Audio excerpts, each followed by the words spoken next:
E aproveitando isso, muitos problemas conjugais que eu tenho acesso, ou porque a pessoa está na minha mentoria, ou porque tem algum acesso a mim e me pede ajuda, quando eu paro para escutar o problema, eu percebo que geralmente é psicológico em um dos dois o problema.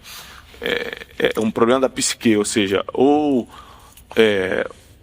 homem não consegue controlar o tom de voz e agride com as palavras, ou a mulher, para puni-lo, consciente ou inconscientemente, trata-o de forma indiferente e aí ele se sente mais deixado de lado e aí age com mais raiva ainda. Ou seja, quando eu paro para analisar, é lógico que tem diversos motivos que não são diretamente ligados à vida emocional dos dois, porém, eu percebo que muitos dos problemas conjugais é falta de treinamento nas emoções. Senão,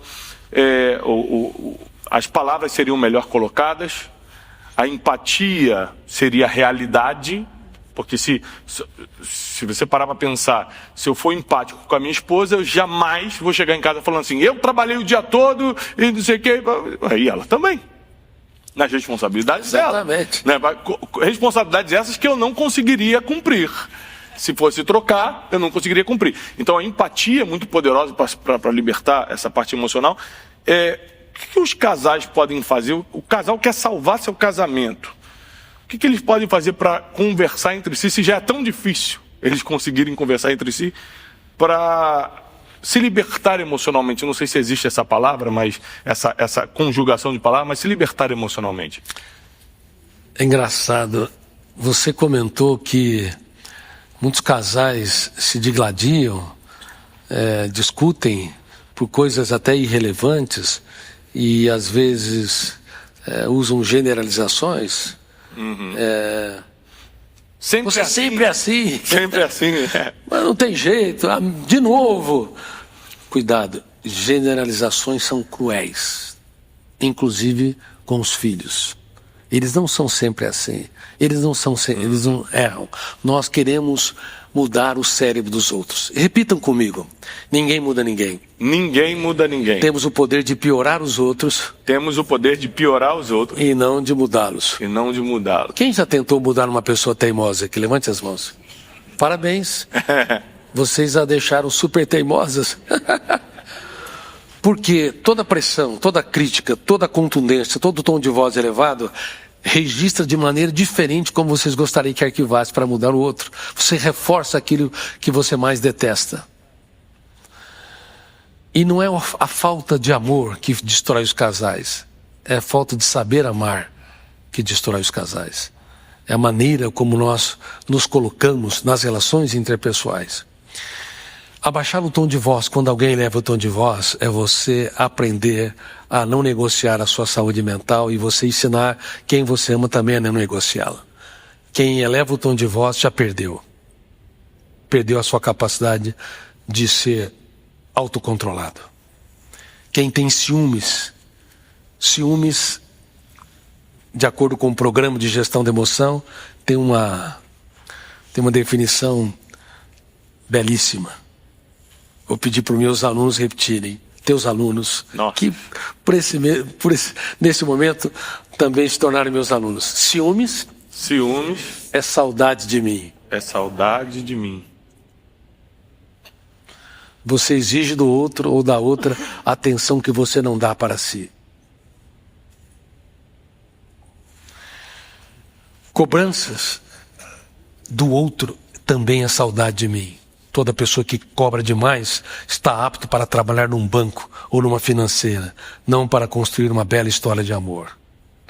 Nós estamos solicitando que os casais mudem completamente a sua política de relacionamento. Não basta amar, tem de saber amar.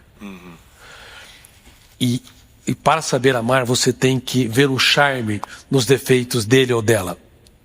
Por exemplo, ela é impulsiva e você olha para ela e diz: querida, você é agradavelmente impulsiva ou reativa. Ou ela olha para ele e diz: meu bem, você é admiravelmente ansioso.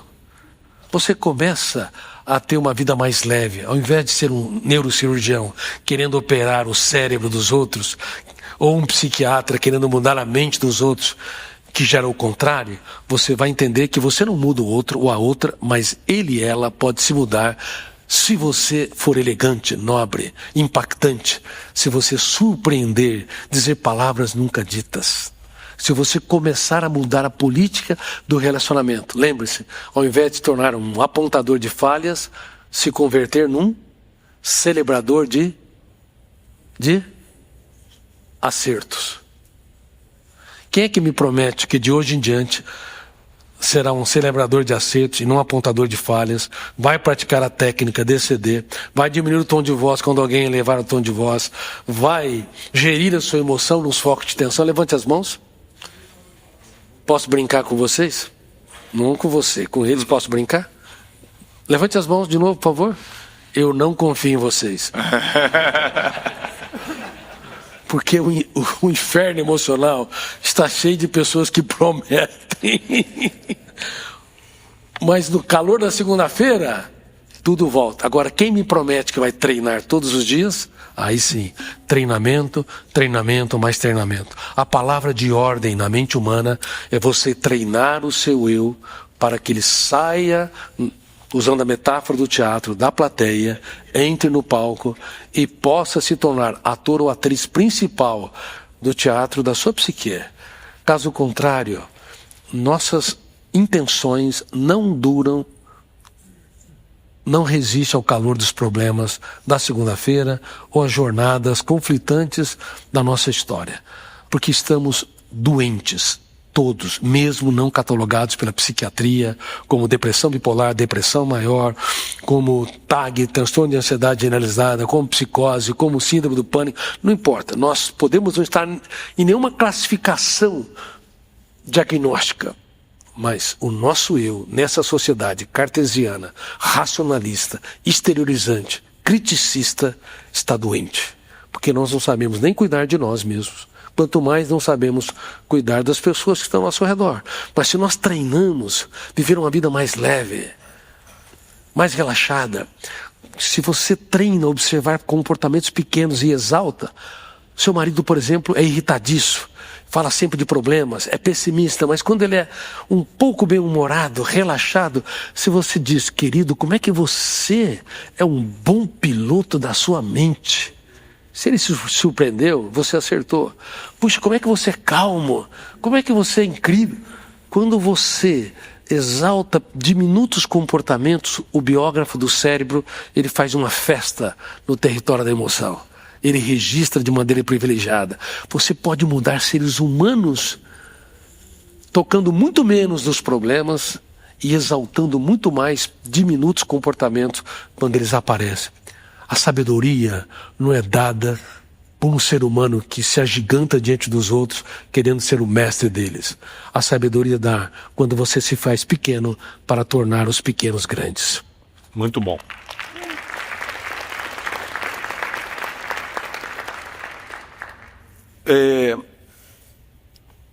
Eu quero abrir para perguntas sobre saúde emocional, sobre a administração do eu, né? Sobre a gestão das nossas próprias emoções e como isso impacta a nossa família, nosso interior e, é claro, nossos negócios. Então, quem tiver alguma pergunta para o Dr. Augusto Cury, só levanta a mão e os nossos voluntários vão com o microfone até você, tá bom? Boa tarde, doutor Augusto. É um prazer poder te ouvir. Sou sua leitora. Meu nome é Camila. E a minha pergunta vai, diante de tudo que você comentou, né, as mazelas aí do nosso eu, aonde entra a disciplina? Porque somos todos aqui empresários, empreendedores, né, e a gente vê que a dor do empreendedor, né, ou de boa parte deles, vai na disciplina, né? De manhã a gente teve o Flávio Augusto aqui falando, né, e como a gente treinar a nossa mente ou interiorizar essa questão da disciplina, seja para o lado pessoal, para o empreendedorismo, para fazer o que precisa ser feito, da maneira como precisa ser feito, para que a gente possa caminhar um degrau aí em relação às nossas metas, ao nosso sucesso. Aonde entra a disciplina aí nessa questão? Muito obrigado, Camila, por a sua pergunta. Aplaudo a Camila, por favor. A disciplina é muito mais importante que o talento ou os dons. Sonhos sem disciplina produzem pessoas frustradas, que não realizam seus próprios projetos. E disciplina sem sonhos, sem projetos, produz pessoas autômatas, que só obedecem a ordens. Se você me perguntasse se uma pessoa pode chegar mais longe como empreendedor, como empresário, como construtor de novos projetos, novas tecnologias, o que é mais importante? Se é a sua intelectualidade, sua genialidade ou disciplina, eu falo que é disciplina. Porque uma pessoa que tem alta genialidade realmente não consegue transformar os seus projetos em realidade, porque grande parte desses projetos vai precisar de garra, de transpiração, de lidar com dor, com as frustrações, de recomeçar tudo de novo, tantas quantas necessárias, de lidar com o vexame, com a vergonha, com as vaias da plateia. E a disciplina, ela tem de ter duas grandes ferramentas, pelo menos. Toda escolha tem perdas. E as principais decisões são solitárias. Não pode depender da plateia. Todo empreendedor tem de tomar decisões e às vezes as decisões são solitárias. Não pode depender do apoio dos outros. Não pode depender do incentivo, do encorajamento das pessoas ao redor. Tem mais elementos que compõem a disciplina, mas são dois paradoxos. Escolhas nem sempre produz conforto. Às vezes ela produz dor momentânea para você chegar aos objetivos mais nobres. E a solidão das decisões, muitos não o tomam porque precisam ter a necessidade ansiosa ou neurótica de ter apoio para tomar atitudes que são importantíssimas. Por exemplo, eu era a segunda nota da classe no ensino médio, de baixo para cima. Existem dois grandes tipos de pensamento, eu não vou entrar em detalhes. Tá, eu estudei esse fenômeno e descobri que, além do pensamento dialético, que é esse que copia os símbolos da língua, que nós usamos para falar, conversar, debater, para ler e escrever, há um pensamento rebelde às convenções, muito mais complexo. A matriz da criatividade, a matriz da ousadia, da curiosidade, dos sonhos, da capacidade de você se reinventar. E as pessoas não estudaram esse pensamento. E ele é importantíssimo. Ele é o antidialético, anticódigo, antilógico, é o pensamento imaginário. Através dele que você sonha, que você constrói pessoas na sua mente, que você vislumbra o futuro, que você sofre o futuro, ou você remói mágoas do passado, ou recorda elementos interessantes, inteligentes do passado. Então eu estava na sala de aula e eu não me adaptava ao currículo escolar. Porque eu pensava mais antidialeticamente. E nenhum professor me apoiou. E nenhum aluno apostou em mim, nenhum colega. Aí, quando nós fomos falar sobre o que nós queríamos ser, uns queriam ser engenheiros, outros advogados, outros queriam ser professores. E eu falei para a minha turma, eu quero ser um médico e um cientista. Silêncio geral. Depois vieram os deboches. Aí foi que entendi. As principais decisões humanas são solitárias. E entendi também que sonho sem disciplina produz pessoas frustradas. Passei a estudar 12 a 14 horas por dia. E entrei entre os primeiros. E fui o primeiro em matemática e física de 1.000, 2.000 alunos. Mas eu amava a medicina, as ciências humanas. E parti para as ciências humanas. Só que no segundo ano, passei pelo caos de uma depressão. E percebi que as lágrimas, que nós não temos coragem de chorar, são mais penetrantes e dolorosas do que aquelas que se encenam no teatro do rosto. Então aprendi outra ferramenta, importantíssima. Ou a dor me constrói, ou ela me destrói. E não é defensável que ao longo do tempo as pessoas são construídas pela dor, porque o biógrafo vai registrando e consequentemente vai nos encarcerando. Então eu tive que fazer escolhas. Eu tive que impugnar, discordar e me confrontar da minha dor e perguntava, por que penso? O que penso? Por que não dirijo o veículo da minha mente? Qual a natureza dos pensamentos? Eu não fui gestado como escritor porque as editoras abriram as portas. porque alguém me apoiou. Eu apoiei muito o Tiago, eu vi talento no Tiago. O Tiago queria contribuir com a humanidade. Então, eu lembro quando você me procurou em Ribeirão Preto, como é que eu escrevo. Lembra? Eu risquei quase tudo que você escreveu. Perfeito. Precisa melhorar isso, aquilo.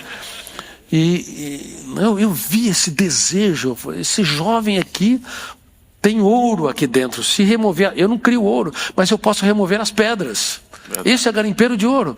E aonde ele chegou? Olha o que ele construiu, quantos alunos ele tem. Claro, todos nós temos defeitos, estamos em processo contínuo como seres humanos em construção. Mas eu não tive apoio. Ninguém, nenhuma editora, nenhum amigo, nenhuma pessoa, ninguém da família. Mas sonhos me controlaram, o desejo de contribuir com a humanidade. Então, uma das coisas importantes também na disciplina é você ter garra, ter sucesso, sim, para contribuir com a humanidade. Porque uma pessoa só é feliz verdadeiramente quando ela usa o seu dinheiro, sua inteligência, os seus recursos para fazer os outros felizes.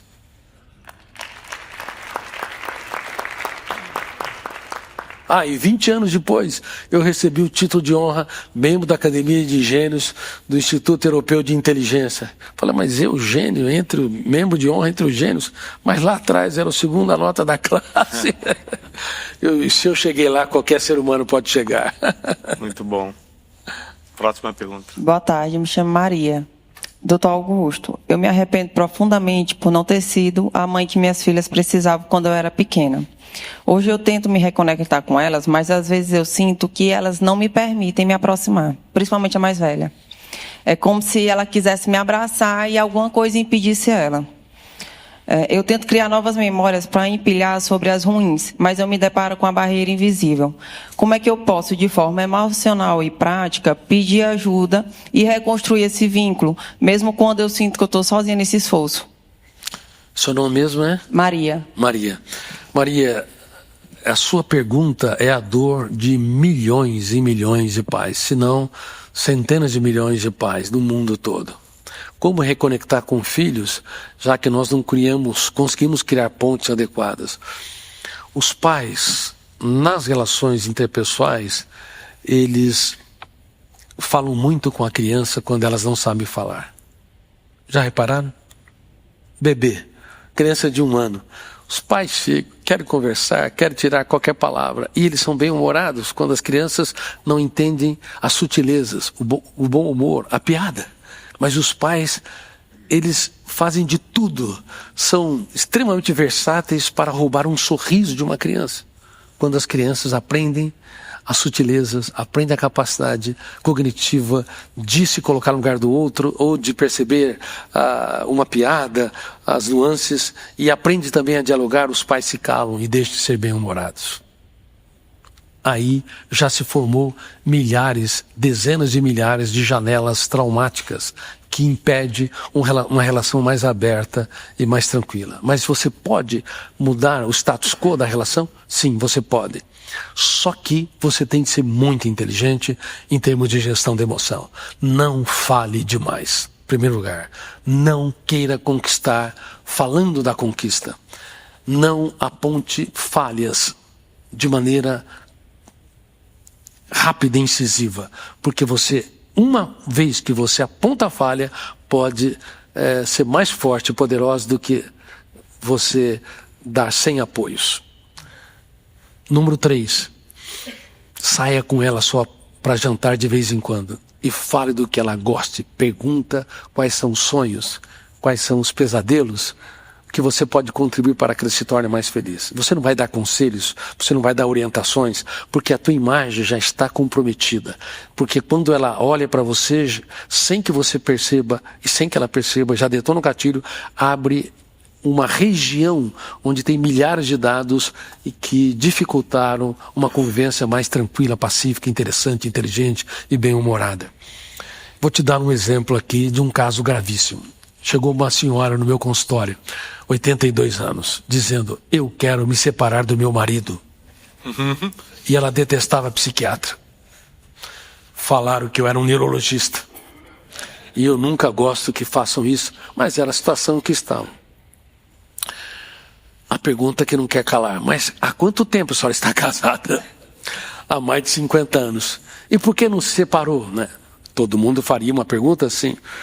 Na verdade, não apenas drogas viciam, seres humanos viciam em atritar, discutir e não conseguem separar.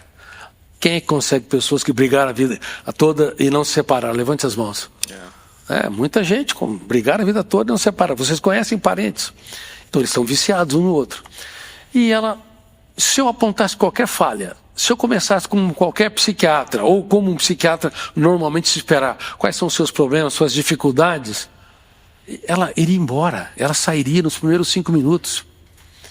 Aí eu comecei a perguntar quais eram as mais incríveis aventuras daquela mulher. O que motivava ela, que sonhos, que alegrias, que desafios.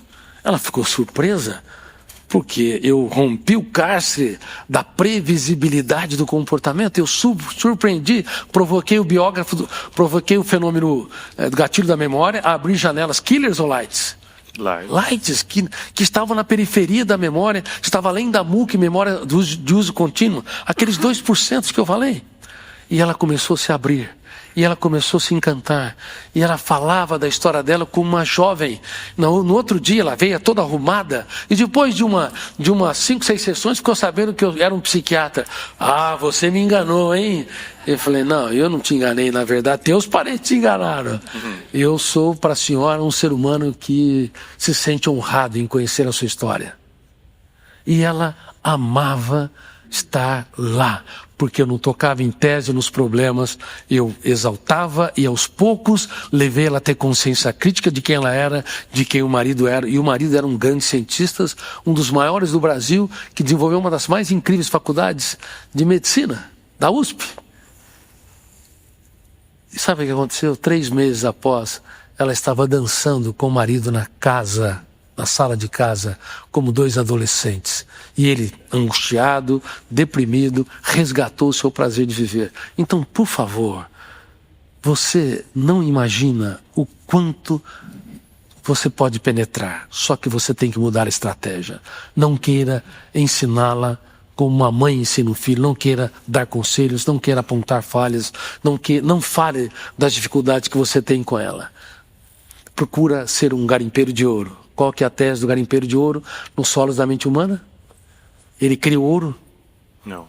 Ele faz o quê? Remove as pedras. Remove as pedras. Bem-vindos ao programa de gestão da emoção. É isso aí.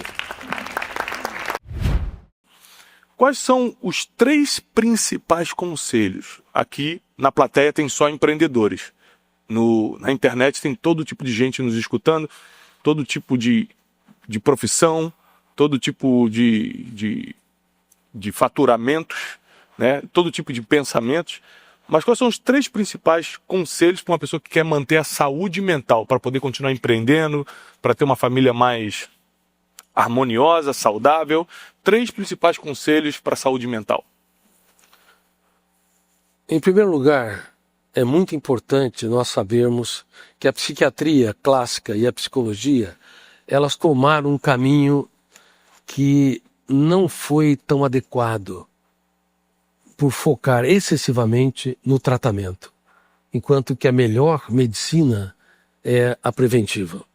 Você está pedindo para mim quais são as ferramentas mais importantes para produzir a saúde mental e prevenir transtornos emocionais. E eu tenho gastado décadas pensando sobre isso. Você falou sobre Cristo. De fato, os alunos deles tinham gravíssimos problemas. Foi um risco enorme ele escolher mais tipo de jovens que só lhe davam dores de cabeça. Poderia não funcionar. Colocar um projeto que você tem nas mãos de jovens desqualificados, radicais, polarizados. Por exemplo, Pedro era hiperativo, tenso e ansioso, necessidade neurótica de poder. Tomé era paranoico, acreditava na teoria da conspiração, não confiava em nada e em ninguém. Mateus era corrupto, se fosse nos tempos da Lava Jato, talvez seria pego. João, ele tinha uma personalidade bipolar. E ele era o filhinho da mamãe. A mãe dele foi chegar para o mestre, olha, no teu reino político, ela acreditava, por favor, deixa um filho meu ser o ministro da economia sentado do teu lado direito e outro o ministro da justiça. Imagine, olha que turma que ele escolheu. Eles nem tiveram coragem de eles pedirem esse cargo para o professor dos professores. E o melhor deles era Judas Iscariote, o mais dosado, o mais sereno, o mais culto da tribo de Zelote. E o que tinha mais vocação social e que não colocava seu mestre em situações complicadas. Mas ele tinha o mais grave defeito, ele não era transparente. E quem não é transparente leva para o seu túmulo os seus conflitos. Gravem isso. Nunca se esqueça. As pessoas não mudam, não se reinventam, não porque não têm capacidade, mas porque o seu eu não enxerga as suas loucuras, não reconhece seus erros. Como na política. Olha na política. Os partidos raramente fazem uma autocrítica, nós erramos. As pessoas raramente falam assim, eu tive uma atitude inadequada, eu me arrependi por isso, por aquilo. Tem pessoas até que dizem, eu não me arrependo nada na minha vida. Quem não arrepende nada na sua vida é uma criança, é imaturo. Nunca vai ser um grande líder, nem de si mesmo, entendeu? Bom, mas o mestre dos mestres trabalhou ferramentas de gestão da emoção, depois eu posso abordar com vocês sobre isso, se vocês se interessarem. Agora, quais são as ferramentas de gestão de emoção para produzir saúde emocional e prevenir transtornos psíquicos nas famílias, nas relações entre colaboradores, numa empresa, nas relações sociais? Número 1, mudar a era do apontamento de falhas para a era da celebração dos acertos. Quem é um apontador de falhas, quem é um criticista, está apto para conviver com máquinas, apto para consertar máquinas, mas não para formar mentes brilhantes. Nossa espécie, ela tem baixo nível de viabilidade, ela sempre promoveu guerras, sempre promoveu exclusões, sempre promoveu radicalismo em toda a história. Não é casuística brasileira, é casuística da jornada da humanidade. Porque além do eu, tem os 4 copilotos que podem sequestrar o eu e impedi-lo de ser livre. E nesse sequestro, nós acabamos ficando viciados em observar erros das pessoas, até um verbo que ele ou ela produz de maneira inadequada, e você sabe que errou o verbo, porque a conjugação foi errática, e nós apontamos o erro. Mas quando as pessoas acertam, os pais não aplaudem, os colaboradores, os executivos não exaltam, não promovem a emocionalidade, não entendem que há um biógrafo do cérebro chamado fenômeno RAM, registro automático da memória, que eu também tive o privilégio de descobrir e descrever. Um biógrafo no teu cérebro que não escolhe o que você vai registrar. Ele registra tudo e registra em destaque aquilo que tem mais alto volume de tensão. Então, quando você aponta um erro, gera angústia, ansiedade, sentimento de invasão de privacidade, e o biógrafo do cérebro registra você de maneira distorcida. Então, mais de 90% das correções que executivos fazem para com colaboradores, pais com os filhos, professores com os alunos e casais entre si, os pioram, porque invade privacidade, reiteram, porque gera angústia, gera ansiedade, e a janela que é registrada, o arquivo que é registrado, não patrocina a autocrítica, a autoconsciência, a autonomia, mas, ao contrário, registra distorsivamente que você foi indelicado, você foi um invasor, você teve uma atitude deselegante e violenta. Bom, então mudar a era do apontamento de falhas para a era da celebração dos acertos é fundamental. Observe pequenos comportamentos que passam despercebidos e aplaudam. Parabéns, filho, ou parabéns, esposa, você é incrível, ou parabéns, colaborador, você foi notável. Quando você tira a pessoa do anonimato para o estrelato, isso vale mais do que 1 milhão de likes. Isso muda tudo, tá? Porque você é registrado de maneira nobre. Em segundo lugar, nunca corrija alguém antes de exaltar quem erra. Nunca corrija um erro antes de exaltar quem erra. Certa vez estava dando treinamento para a cúpula da Polícia Federal. E a Polícia Federal brasileira, não sei se vocês sabem, é uma das melhores polícias do mundo, tá? Tem menos de 15 mil membros na corporação para política de fronteiras, portos, aeroportos, corrupção, tráfico de drogas, enfim, é uma corporação muito pequena, embora muito inteligente, para grande responsabilidade. Só o FBI americano tem mais de 60 mil membros para política interna, sabe, tráfico e assim por diante. Imagina a responsabilidade dos nossos profissionais da Polícia Federal. Então eu já tive a oportunidade de dar vários treinamentos e num deles eu disse, como é que você desarma uma pessoa? Alguém está apontando uma arma para você. Como é que você o faz para desarmá-lo? Ou pelo menos, quais são as melhores chances de você, que não está também com uma arma apontando para o criminoso, o agressor. Você está desarmado e ele está armado e está propenso a atirar. Como é que vocês fariam? Eu descobri entre várias síndromes, a síndrome do pensamento acelerado e também a síndrome predador-presa, além da síndrome tri-hiper e outras síndromes. A síndrome predador-presa é muito interessante, porque quando você é ofendido, rejeitado, criticado, no exato momento em que ocorre, detona o gatilho, abre uma janela, killer, o volume de tensão faz com que haja ausência de foco, foco ou hiperfoco. Vocês já aprenderam. Hiperfoco. Naquele momento, quando há hiperfoco, a pessoa não raciocina. E você também não está raciocinando. Mas se o teu eu for o gestor da emoção, você vai exaltar quem erra no exato momento em que ele está errando. Para você não ser um invasor. Para você retirá-lo das fronteiras inconscientes da janela killer. Então você deve surpreender quem te agride para que ele possa desarmar por dentro, depois desarmar a arma física. Eu dei um exemplo. Certa vez entrou no meu consultório uma pessoa que empunhou uma arma. Ele bateu a porta, fechou e apontou para mim e disse: eu mato quem passar pelo meu caminho e mato até meus filhos, se for necessário. Mas por que ele fez isso? Porque ele era um misógino, era um agressor, ele asfixiava sua esposa e ela começou a fazer um tratamento às escondidas, melhorou muito, se tornou protagonista, mais saúde emocional, mais líder de si mesmo, e começou a sair das raias daquele carrasco. Ia pedir o divórcio.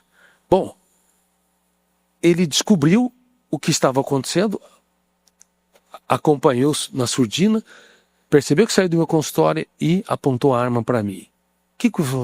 Qual a atitude que vocês deveriam ter naquele momento para não ser alvejado? O risco era altíssimo. Eu olhei para ele e eu sabia desses mecanismos, porque eu sou consultor da teoria da inteligência multifocal, do programa de gestão da emoção, e eu exaltei aquele homem.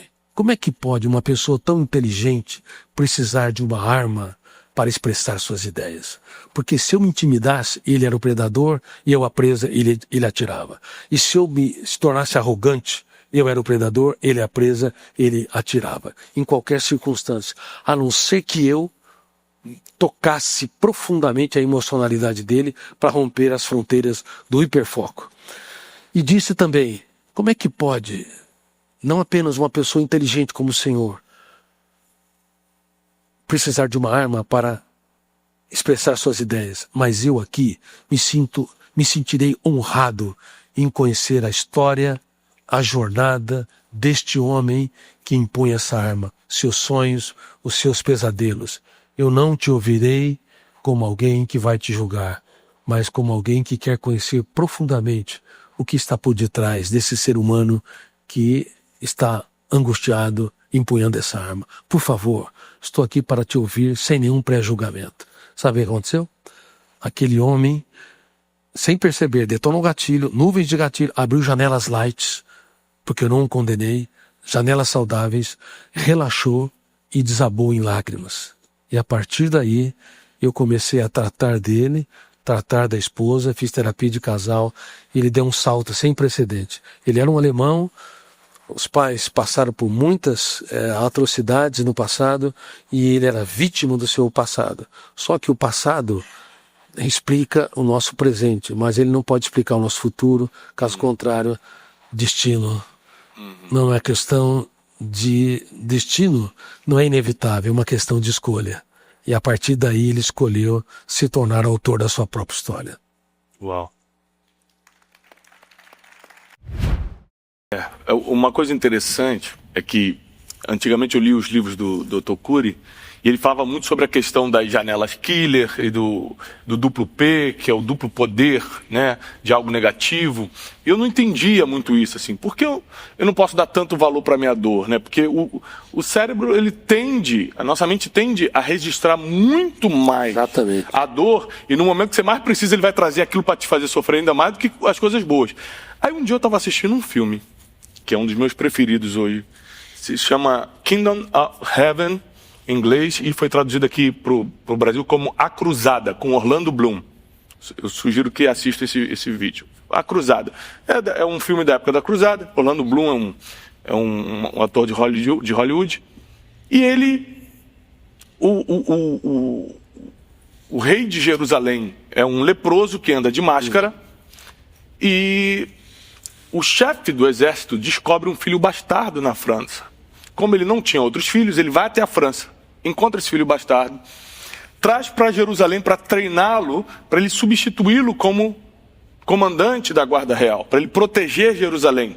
Vai ter uma guerra forte entre Jerusalém e Saladino, que era o rei dos árabes na época, e ele prepara esse garoto, que era o Orlando Bloom, para substituí-lo. Quando ele vai fazer o juramento de cavaleiro, ele manda ele se ajoelhar, faz todo o juramento, faz ele repetir todo o juramento e dá um tapa na cara dele. E ele bota a mão e fala assim, por que você fez isso? Ele falou, porque você só vai lembrar dessas palavras todas se tiver uma dor no meio. E aí eu entendi, vendo esse filme, É isso aí. o que era o poder de registro da memória por causa da dor. Ou seja, é capaz de você lembrar os detalhes de um enterro que foi, mas não lembra os detalhes do nascimento de alguém. A gente é muito mais de registrar momentos tensos, doloridos, e trazer a nossa memória, inclusive quando menos precisamos dele. Agora que a gente tinha que se livrar disso, aí que vem. Então, essa teoria me fascina. É exatamente isso. Porque a dor, como ela é imprimida de maneira privilegiada, a tendência, no meio de milhões de arquivos mentais, é você resgatar aquilo que mais te impactou. Por isso que quem bate, quem me humilha, quem critica, quem exclui, não se lembra. Mas o excluído, o ferido, é inesquecível. Porque nele imprimiu uma dor inenarrável e inexprimível. Por isso que nós temos que ter muito cuidado com a exclusão social. Temos que tomar muito cuidado, temos que ter compaixão das pessoas. Nós temos que perceber que, às vezes, pequenas atitudes nossas têm grandes impactos nas pessoas que estão ao nosso redor. E é por isso que nós temos que perguntar para quem nós amamos, aonde eu errei e não soube. Já tiveram coragem de perguntar? Quantas vezes eu perguntei para as minhas filhas, onde o papai errou e não soube? Ou até para minha esposa, porque nós, às vezes, erramos sem perceber. E há milhões de homens que são misóginos, asfixiam o direito das mulheres e a grandeza delas. Eles sistematicamente humilham, criticam, agridem, elevam o tom de voz. E é uma dor silenciosa que elas não expressam, mas são capazes de levá-las à autopunição, à angústia, ao apequenamento e até mesmo quadros depressivos. Infelizmente, as mulheres no mundo todo, elas foram vilipendiadas ao longo da história. Elas foram apedrejadas, foram queimadas, foram tolhidas e silenciadas.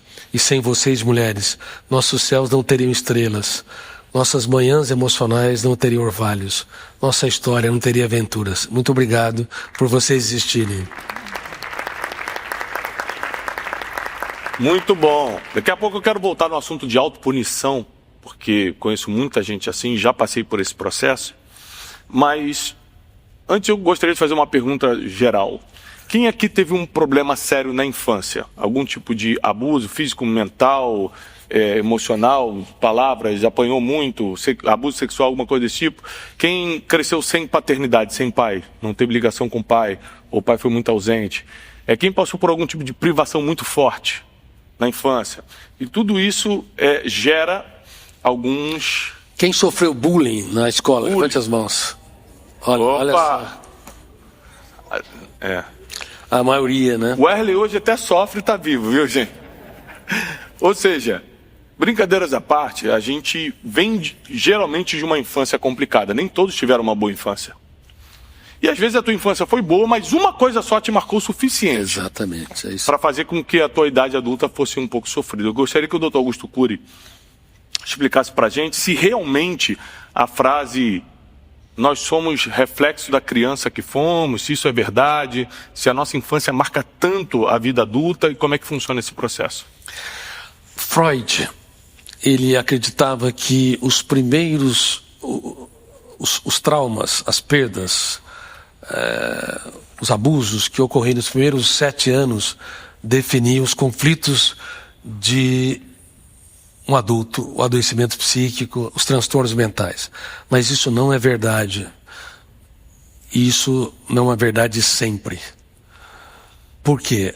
A mente humana tem estratégias para transformar o caos em oportunidade. Às vezes, uma criança sofreu abusos, sofreu exclusões, mas ela intuitivamente não se tornou vitimista. Ela não gravitou na órbita daquele fenômeno, daquela perda, daquele abuso, daquela dor emocional. E ela foi reconstruindo na MUC, memória de uso contínuo, no centro consciente, uma série de experiências que patrocinaram a ousadia, a capacidade de trabalhar perdas e frustrações, a capacidade de se reinventar, a capacidade de se tornar autor da sua própria história. E mesmo pessoas que não vivenciaram estímulos traumáticos na sua infância e na adolescência, a mente humana é tão criativa e tão cruel que é possível que um adulto, reitero, com uma infância e uma adolescência saudável, possa ter graves problemas emocionais, mesmo não tendo background, mesmo não tendo histórico. Porque se ele sofrer pelo futuro, como nós comentamos, se ele aumentar os níveis de expectativas para ser feliz, relaxado ou realizado, se ele terceirizar sua felicidade em função da opinião dos outros, se ele for hipersensível, pequenos problemas tiverem impacto muito grande, se ele for cobrador demais de si, autopunitivo, ele por si mesmo cria plataformas de janelas killers ou traumáticas que vão sequestrando o ser humano. Então, se por um lado pode, em muitos casos, ter uma linha direta entre os traumas da infância que explique os conflitos dos adultos, há muitas crianças e adolescentes sem traumas que vão desenvolver cárceres emocionais seríssimos porque seu eu não exerceu minimamente o papel de gestor da sua emoção e gestor dos seus pensamentos. Agora, como tudo depende da atitude do eu como vitimista. Se você pegar 2 crianças que foram presas num quarto escuro, elas tinham 3 anos de idade, 2 crianças gêmeos univitelíneos, tá certo? Passou pela experiência da dor. A que mais chorou, se deprimiu, porque estava presa no quarto escuro, e a outra que menos chorou, menos se angustiou, menos teve reação fóbica naquele momento, porque a mãe não estava lá e eles começaram a ter crise de ansiedade e tal. Você não pode dizer que essa criança que mais sofreu é a que mais vai desenvolver traumas, que mais desenvolver sequestro, porque não é lógico o processo. E a criança que menos experimentou dor é a que vai superar com muito mais facilidade, porque vai depender de como a criança vai ruminar, remoer, retroalimentar aquela janela, e quanto mais ela volta ao passado, mais ela constrói pensamentos perturbadores que mais vão sendo registrados. E se por um lado existiam algumas barras de ferros lá, metaforicamente, na experiência original, com 3 anos de idade, poucas barras, e a outra criança desenvolveu várias barras, essa criança que desenvolveu menos barras, se ela se retroalimentar, ela constrói um presídio com tijolos, com barras, com segurança máxima. A atitude, portanto, do eu como vitimista é um problema. Ser vitimista é você tirar o teu eu do trono ou da capacidade de exercer plenamente a sua livre decisão, a sua livre escolha ou livre-arbítrio. Se o eu não se torna protagonista, se o eu não enfrenta, não conversa consigo e não tem uma atitude inteligente, ousada, para você se reinventar, aí sim, pequenos traumas se tornam grandes conflitos. E se ele, ao contrário, grandes traumas podem se tornar conflitos mais brandos e não tão importantes. Então, só uma pergunta para mim fundamental. Então, independentemente do que aconteceu na minha vida contra mim, É a minha mente que vai determinar meu nível de felicidade e tristeza? E em destaque, a atuação do eu, intuitivamente. Se a atuação do eu for treinada desde a mais tenra infância, por exemplo, nós desenvolvemos o programa AGEM, Academia de Gestão da Emoção, para empresas, tá? Todas as empresas agora podem ter um programa de saúde mental, psiquiátrico, psicológico. E nós poderemos conversar sobre isso, que é um projeto interessantíssimo, onde cada colaborador, uma vez por semana, em grupo de 20, eles vão se reunir durante meia hora para cumprir a NR1. Né, a portaria do Ministério do Trabalho para ter saúde mental. Mas não é só para cumprir a NR1, é um programa espetacular. Uma vez por semana, meia hora, um mediador, que pode ser qualquer pessoa da própria empresa, mais falante, extrovertido, tal, ele vai ler uma ferramenta. Por exemplo, a minha paz e minha saúde mental vale ouro, o resto é insignificante. Por nada e por ninguém eu vou vender o que é inegociável, a minha saúde emocional. Ainda que haja bullying na empresa, ainda que haja rejeição, fracassos, tal. Lê-se a ferramenta em 2 minutos, depois 2 perguntas. Toda semana tem uma nova ferramenta. Aonde você negociou o que é inegociável? A tua saúde, tua tranquilidade. E como é que você deve reagir agora a partir deste programa para se tornar protagonista da sua própria história? Quando o colaborador é solicitado e provocado a falar 1 minuto, todos aplaudem. Todos aplaudem. E naquela reunião não se deve elevar o tom de voz, não se deve apontar falhas, deve ter elegância e generosidade. Quando todos aplaudem e começam a se elogiar, o colaborador sai do anonimato e vai para o estrelato. E isso equivale a como 1 milhão de likes, entendeu? E ao mesmo tempo ele é aplaudido, lembra? Você citou o exemplo daquele filme, A Cruzada, que levou aquele tapa. O que nós queremos fazer é nessa jornada semanal de ouro da saúde mental, é fazer um tapa ao contrário. Todos aplaudem, ele sai do anonimato e ele registra de maneira privilegiada aquela ferramenta e ela vai se tornando cada vez mais um instrumento para que ele se torne autor da própria história. Isso pode ser feito nas empresas e pode ser feito com as crianças. Isso treina o eu sair da condição de vitimista. Porque independente do passado dilacerado ou não, se o nosso eu não for equipado para dirigir o nosso script, pode ter certeza que mesmo que tenhamos um céu sem tempestades, nós somos suficientemente criativos para criar as nossas próprias tempestades mentais. Eu vou perguntar uma coisa aqui. Quem de vez em quando sente que a sua mente é uma avalanche de pensamentos angustiantes, perturbadores? Levante as mãos. Opa! Então, Meu Deus. Tiago, você vê que nós estamos aqui diante de pessoas notáveis, que você treina e que supostamente tem um nível de conhecimento, de cultura psicológica acima da média. Se vocês sofrem assim, imagine o resto da sociedade. Vocês não têm ideia como os seres humanos estão sofrendo. É por isso que aumentamos em 149% o índice de suicídio entre jovens de 10 a 19 anos. Uma época que era a época do prazer, o ribombar dos hormônios, da exploração. Estamos na era dos mendigos emocionais. Eu tenho sido uma voz solitária em mais de 70 países denunciando que estamos na era dos mendigos emocionais, inclusive no Vale do Silício, onde já dei treinamento. Por quê? Precisamos de muitos estímulos para sentir migalhas de prazer. O problema está no nosso eu e não se tornar autor da nossa própria história e protagonista do teatro da nossa mente. O nosso eu tem de sair da condição de vítima para ser o tanto quanto possível diretor do nosso próprio script. Quero começar com uma pergunta que é o seguinte. Às vezes eu estou parado assim, vem pensamentos na minha cabeça terríveis, coisas que eu desaprovo. E do nada vem o meu eu e fala assim: Tiago, para que você está pensando nisso? Tira isso daqui. Que fenômeno é esse? De entrar uma ideia de algo que eu não quero, não concordo, e eu mesmo conseguir rebater isso. Tiago, você tocou num assunto da mais alta complexidade. Eu vou perguntar para quem está nos assistindo e também para quem está presente aqui na plateia.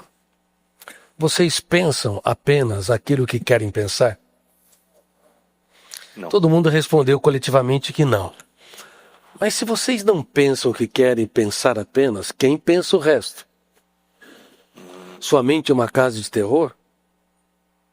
A mente de um ser humano frequentemente é uma casa de terror mais dramática do que os filmes produzidos em Hollywood que assombram, assustam as pessoas. Mas por que nós produzimos pensamentos cruéis, que nos asfixiam, que nos perturbam? Quem são os responsáveis por isso? Porque você dirige um veículo e você vira para a direita e o veículo te obedece. Você vira para a esquerda, ele te obedece. Mesmo se você tem um carro automático, que tem nós vamos ter logo em breve isso, você traça o destino e ele segue uma trajetória específica. Mas por que a nossa mente muitas vezes é terra de ninguém?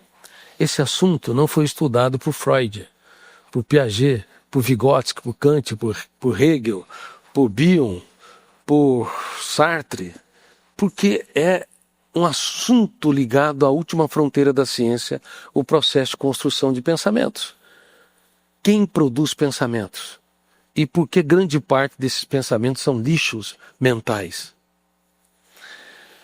Eu tive o privilégio, neste país que não valoriza os seus cientistas, em destaque ciência básica, escrever mais de 3.000 páginas antes de publicar meu primeiro livro, sobre exatamente essa última fronteira da ciência, que é o processo de construção de pensamentos, processo de formação do eu como gestor da mente humana, os papéis conscientes e inconscientes da memória.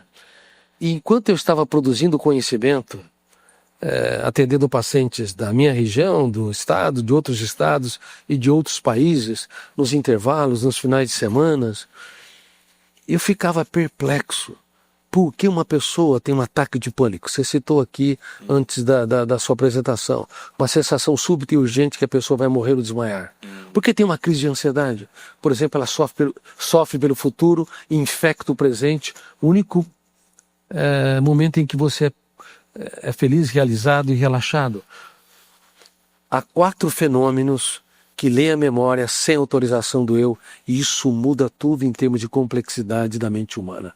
Primeiro fenômeno, vocês não percebem, mas ele está sendo disparado em nuvens. Eu chamo de gatilho da memória ou fenômeno da autochecagem. Enquanto eu falo, dispara-se milhares de gatilhos. Segundo fenômeno, as janelas da memória ou arquivos mentais. Janela porque é através dela que você vê, reage e tem consciência do mundo em que está e do mundo em que é. E o terceiro fenômeno é a âncora da memória. E a âncora pode ter três caminhos. Ou ela gera hiperfoco, o Homo sapiens se torna Homo bios. No hiperfoco é uma janela, um arquivo killer, uma janela traumática com alto volume de tensão. Naquele momento, se esse volume for tão grande, a âncora se instala, o hiperfoco faz com que milhares de arquivos com milhões de dados não sejam acessados e, consequentemente, o ser humano age como Homo bios instintivo e não como Homo sapiens. E é por isso que nos primeiros 30 segundos de tensão cometemos os maiores erros da nossa vida. Palavras que você jamais deveria dizer para quem você ama, atitudes que pais jamais deveriam ter diante de seus filhos. Você só me decepciona, ou professores para com os alunos, você não vai virar nada na vida. Ou casais entre si, eu não sei porque estou com você até hoje. Cuidado. Se você está sequestrado no hiperfoco, o hiperfoco bloqueia os arquivos mentais com milhões de dados. Ou então gera foco e concentração, como está ocorrendo. Vocês estão me ouvindo, estão ouvindo o Tiago, assimilando as ideias, porque você está repousando em determinadas áreas do córtex cerebral para gerar concentração. Ou então você não tem concentração, a âncora não consegue se fixar, consequentemente você fala minutos com uma pessoa, às vezes 10, 15 minutos, ela não ouviu nada. Ou você pega um livro, parece que você está lendo o livro, mas você passa pela página e não capturou nada. Então, âncora da memória, ela tem 3 caminhos: hiperfoco, foco e ausência de foco ou concentração, como ocorre muitas vezes em crianças que têm autismo, ou adolescentes que têm hiperatividade ou crise de ansiedade. E o quarto fenômeno é o alto fluxo. Ele lê e relê a janela ou as janelas que estão abertas. E, consequentemente, produz milhares de pensamentos sem autorização do eu. Então, respondendo sua pergunta sobre o ângulo mais científico, mais profundo, e que, reitero, nunca foram estudados adequadamente na história da humanidade. Nossa mente produz grande parte dos pensamentos sem autorização do eu, porque tem 4 copilotos que dirigem junto com eu a aeronave mental, mas eles podem pegar o manche, os instrumentos de navegação e fazer com que você tenha planos de voo e cometa acidentes jamais programados.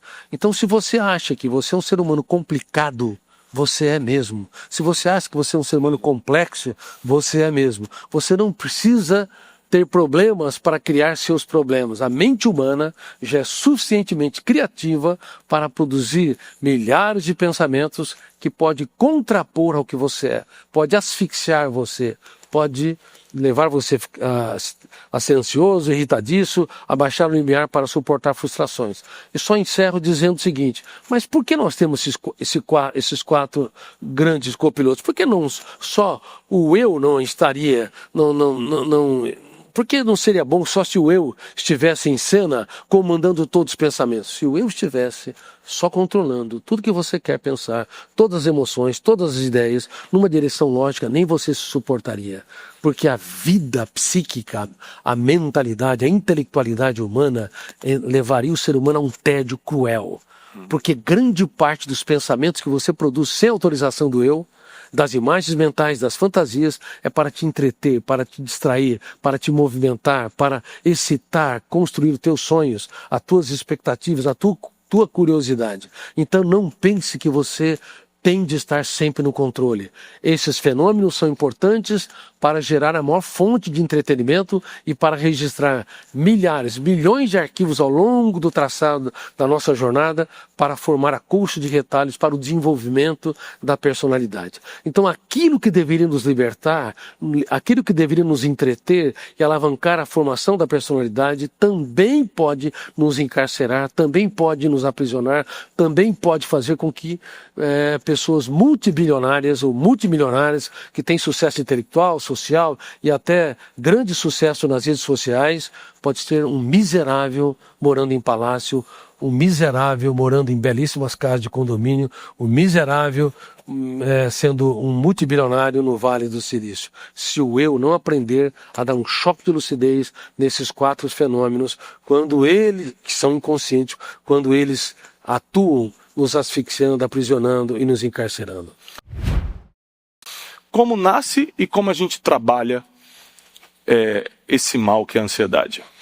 Você tem razão. O livro Ansiedade, acho que foi o livro mais lido, um dos livros mais lidos da história no Brasil. É impressionante. Quando eu escrevi esse livro, eu não imaginava que as pessoas fossem tão impactadas. E nele eu abordo a ansiedade em destaque, patrocinada pela síndrome do pensamento acelerado. Uhum. E para vocês terem uma ideia, a emoção, ela envelhece mais rapidamente do que o corpo. Uau. Qual a sua idade? 35? Qual a sua idade? 39. Qual a sua idade emocional? Alguma mulher podia falar a sua idade? Você pode falar a sua idade? Parabéns, não parece. Você parece bem mais jovem. Aplaudam ela, por favor. Bom, quem sofre por antecipação acrescenta 10 anos na sua idade emocional. Deixa a luz até um pouco acesa, eu quero perguntar. Quem é? Vocês são meus alunos hoje também. Levante as mãos. Quem sofre por antecipação? Ótimo, mais 10 anos. Quem rumina mágoas, perdas ou frustrações? Levante bem as mãos. Mais 10 anos. Quem tem dificuldade de conviver com pessoas lentas? Hoje mesmo eu já pensei em mandar uns 3 embora. Vejam bem que não é fácil suportá-los, viu? Quem tem dificuldade de conviver com pessoas lentas, acrescenta mais uns 15 anos. Quem cobra demais de si? Os melhores profissionais cobram demais de si. Os melhores profissionais. Eu costumo dizer que só trabalho com pessoas anormais. Porque os anormais é que fazem acontecer. Só que não pode ser anormal demais. Senão atropela todo mundo. Mas falando sobre conviver com pessoas lentas, cada ser humano é um aparelho cognitivo. Uns são mais rápidos, outros mais lentos. Um tem pensamentos estratégicos, outro mais pensamentos de fundo, complexos, multifocais, multiangulares. Não dá para exigir que as pessoas tenham o mesmo ritmo que a gente, porque não vão ter nunca. Nem sua esposa, nem seu marido, nem seus filhos, nem seus colaboradores. Mas como cada ser humano é um aparelho cognitivo particular, cada um tem peculiaridades que podem ser exploradas e mesmo que elas sejam lentas, podem ser mais assertivas do que alguém que pensa muito e constrói muito e quer tudo rápido e pronto.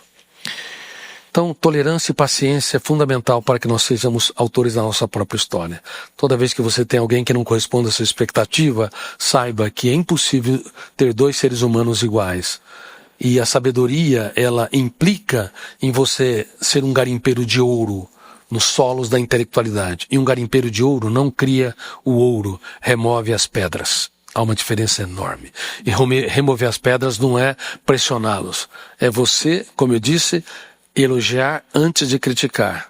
É você abaixar o tom de voz quando alguém eleva o tom de voz.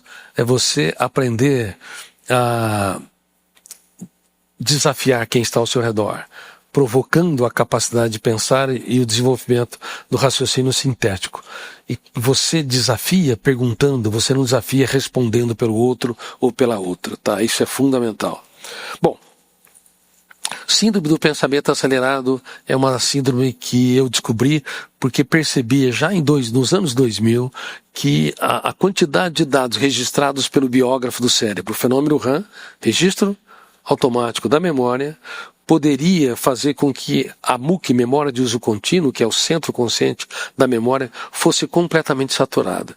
Ele deve ter mais ou menos 2%. De todo o portfólio da nossa memória. Você não usa toda a grandicidade da memória para executar grande parte do seu trabalho, assim como na cidade de São Paulo. Você não frequenta todas as ruas, todos os bairros, você frequenta 0,01%. Na memória humana você frequenta no máximo 2% para realizar 99% das suas atividades intelectuais. Grande parte dos arquivos não são acessados, mas estão lá, fazem parte do portfólio da sua personalidade, influenciam sua sensibilidade, sua timidez, sua impulsividade, sua ousadia, assim por diante, mas não influencia você através da produção, do resgate dessas informações de maneira muito clara. Estão lá traçando quem você é, definindo quem você é, mas você não utiliza na construção de cadeias de pensamentos. Também na memória humana, a MUC, ela tem precisa ter essa redução, porque quando eu fizer uma pergunta para você e vier milhares de dados ao mesmo tempo, você não suportaria, haveria um esgotamento cerebral. Vocês nunca perceberam que nós temos dificuldade de resgate do passado? Nunca perceberam que a nossa mente é seletiva? Você não vem 2, 3, 10 mil pensamentos de uma vez? É diferente da inteligência artificial, que consegue resgatar milhares de dados numa fração de segundos. A nossa mente tem uma seletividade para preservar a emocionalidade, a saúde mental. Por isso que muitas pessoas que querem pensar muito, querem ser rápidas demais, querem resolver todos os problemas, elas se destroem. Por isso que os perfeccionistas querem tudo bem controlado, têm déficit de criatividade, porque a criatividade nasce no caos, nasce na desorganização para gerar organização. Não vou entrar em muitos detalhes, mas o excesso de pensamentos, o excesso de informação, e no passado o número de informações dobrava-se a cada 2 séculos. No começo do século XXI, começou a dobrar-se a cada 10 anos. Depois, na segunda década, a cada 1 ano. E agora está dobrando a cada 1 mês. E esse excesso de informação arquivado no córtex cerebral acelera a mente humana em níveis jamais vistos na história da humanidade, gerando um esgotamento seríssimo do cérebro. Por exemplo, quem acorda cansado aqui, levante as mãos. Olha, grande já parte... aconteceu, hoje não, mas já aconteceu comigo. Então, grande parte acorda cansado. Por quê, Tiago? Porque nós estamos gastando muito mais de energia mental do que estamos repondo. O sono já não é mais reparador. E isso é ansiedade. Há uma ansiedade saudável que sempre existiu e faz parte da sobrevivência da humanidade, que leva à curiosidade, leva às expectativas, leva você a entender que quem vence sem riscos triunfa sem glória. Essa ansiedade é importantíssima. E o mestre dos mestres, Jesus Cristo, falou: não andeis ansiosos, mas não disse que nós não deveríamos ter ansiedade, porque ele sabia que a ansiedade faz parte das expectativas, da curiosidade, da exploração, de você sair do cárcere do conformismo. Então a ansiedade é saudável e é importante. Agora, andar ansioso, viver ansioso, ter uma mente hiperacelerada, querer resolver tudo rápido e pronto, querer que os outros correspondam às nossas expectativas, ou então ter uma mente hiperacelerada, com sintomas psicossomáticos, como nó na garganta, diarreia quando está tenso, opressão no peito, taquicardia, extrasístole, tal, uma série de sintomas, reflete que essa ansiedade ultrapassou os limites da normalidade, da saúde, para entrar no campo do adoecimento. E existem vários tipos de ansiedade. A TAG, transtorno de ansiedade generalizada, que nós vamos falar no encontro. Existe a síndrome de burnout, que é o estresse profissional, grandes expectativas, processos, cobranças, autocobranças. Existe a síndrome do pânico, que é um tipo de ansiedade, o TOC, transtorno obsessivo compulsivo, que são ideias fixas de conteúdo negativo. E existe a ansiedade patrocinada, porque nós somos aqueles que mais cobram de nós mesmos, aqueles que mais aumentam os níveis de expectativa para ser feliz, relaxado e realizado. Então, Tiago, infelizmente o ser humano é o maior algoz de si mesmo. Ele é o maior carrasco de si mesmo. Não pense que os piores inimigos estão fora de vocês. Sim, vocês podem ter pessoas que até serão cruéis, críticas ácidas, injustas, não te compreenderão. Os íntimos são aqueles que mais podem nos machucar e nos ferir.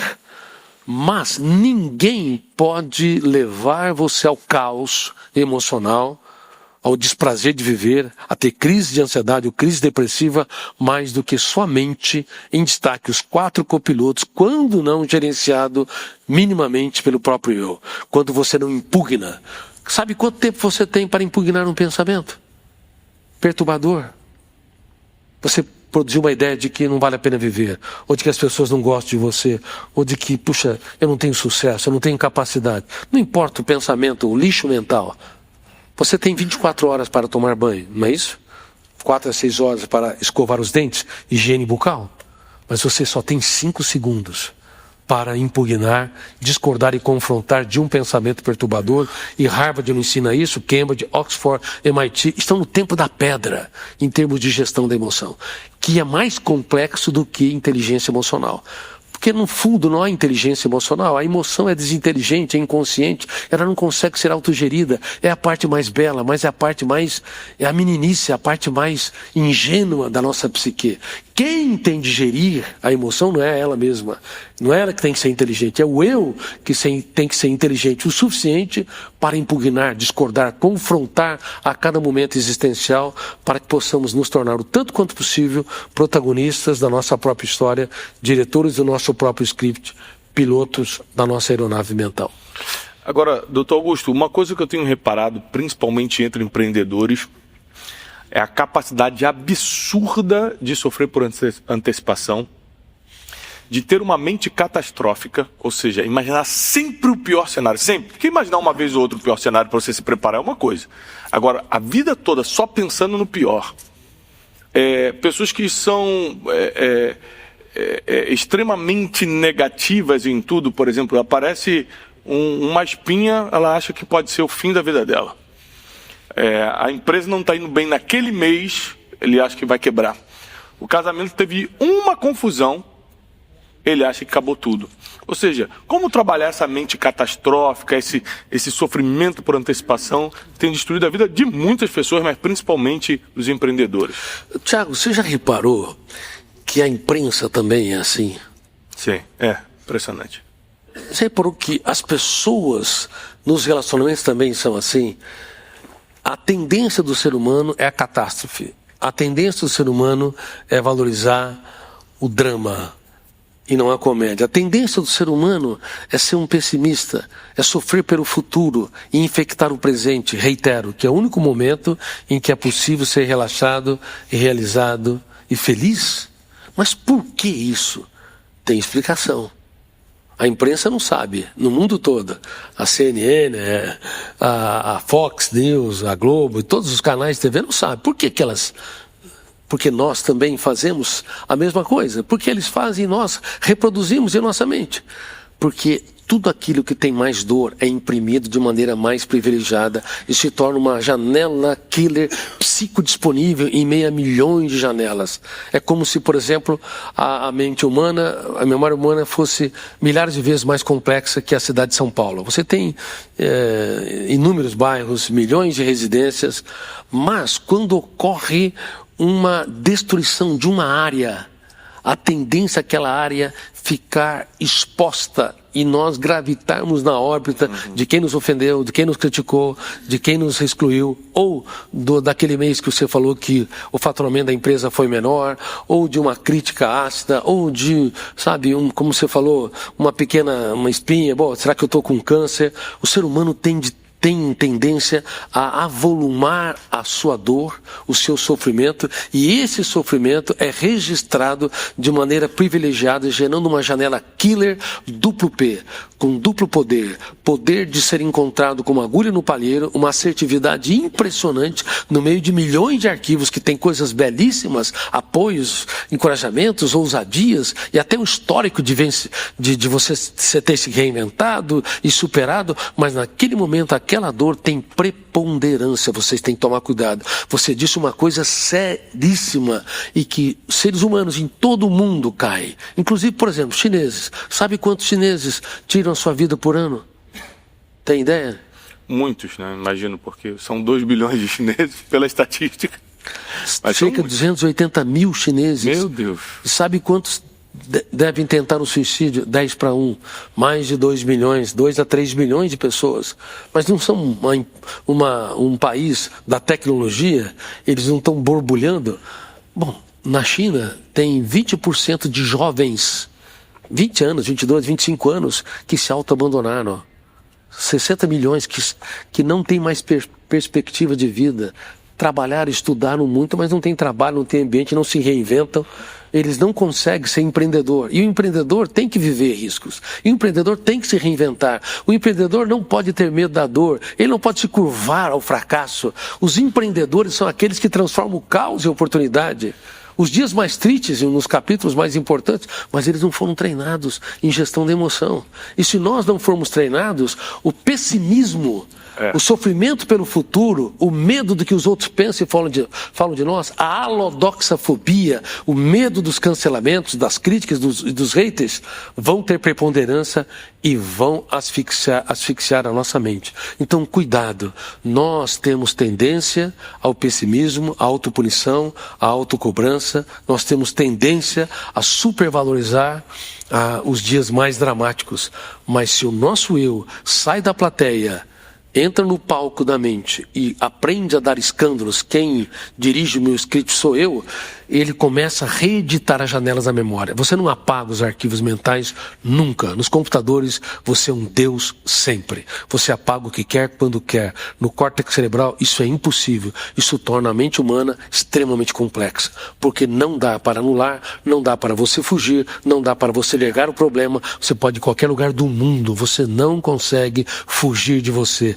Não consegue fugir da tese, a mente mente. Ninguém pode te trair ou te ferir mais do que a própria mente. Mas se você treinar o seu eu com técnicas como a DCD, duvidar, criticar e determinar, técnicas como a mesa redonda do eu, você vai conversar com teus fantasmas mentais seriamente. Assim como uma reunião de trabalho onde há dificuldades para serem resolvidas, chama a tua equipe e vamos conversar abertamente sobre os problemas que nós temos, sem fingimento, sem distorções, sem dissimulação. O teu eu também tem de conversar com os fantasmas da sua mente. A autopunição, o sofrimento pelo futuro, a autocobrança, os seus vários tipos de medos. Se você não faz uma vez por semana, pelo menos 10 minutos, o teu eu é irresponsável para cuidar da sua saúde emocional. E sinceramente, nós, 99,999%, somos irresponsáveis em cuidar de maneira inteligente e adequada da nossa saúde mental. Nós não somos grandes gestores da nossa emoção. A educação mundial está doente, formando pessoas doentes para uma sociedade doente. Nós precisamos reverter isso e é o que nós estamos fazendo, pelo menos minimamente, um pouco aqui.